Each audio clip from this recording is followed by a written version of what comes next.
Somewhere on the countryside of the Netherlands lays this hidden car collection, which has been rotting for over 2 decades. Join us and find out about the hidden past of this site.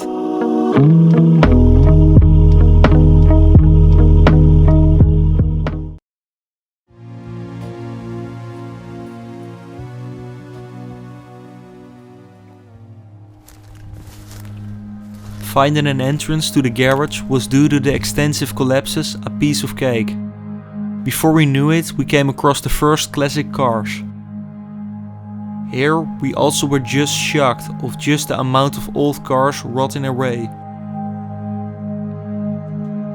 All kinds of classics were left behind, dating from all kinds of different decades.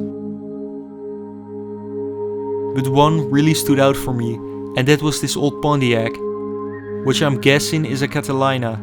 In Holland, classic American cars are in general really rare.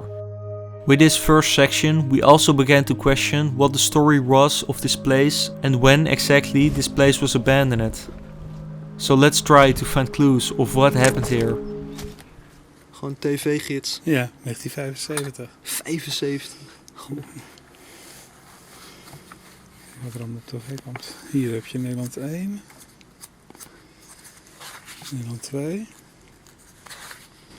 Dan had je het al een beetje gehad.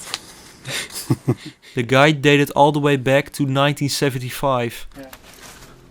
We were a bit skeptical about its date though, so we continued our search for more information. The next part was this now collapsed shed. But through the asbestos roof panels you can make out a couple of classic cars. Like this yellow Matra M530, which once looked like this.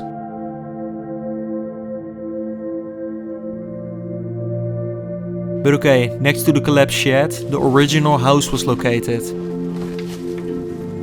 which also was completely surrounded by even more cars.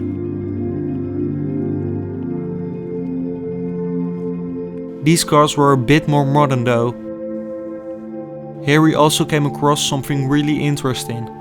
The RDW is a Dutch institution which certificates cars if they are roadworthy. This plate had a modern logo on it, so this was quite an interesting find.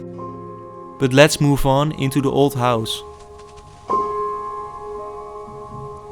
The house was really decayed and the majority of the rooms were also collapsed. Nevertheless, we came across a couple of old things. This calendar dates all the way back to 1979.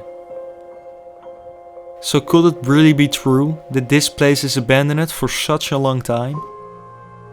Unfortunately, with the lack of further information, we will never know. What also is uncertain is the future of this location, and maybe most important, the cars. Hopefully the still restorable oldtimers will one day be saved and see the road again, before it's too late.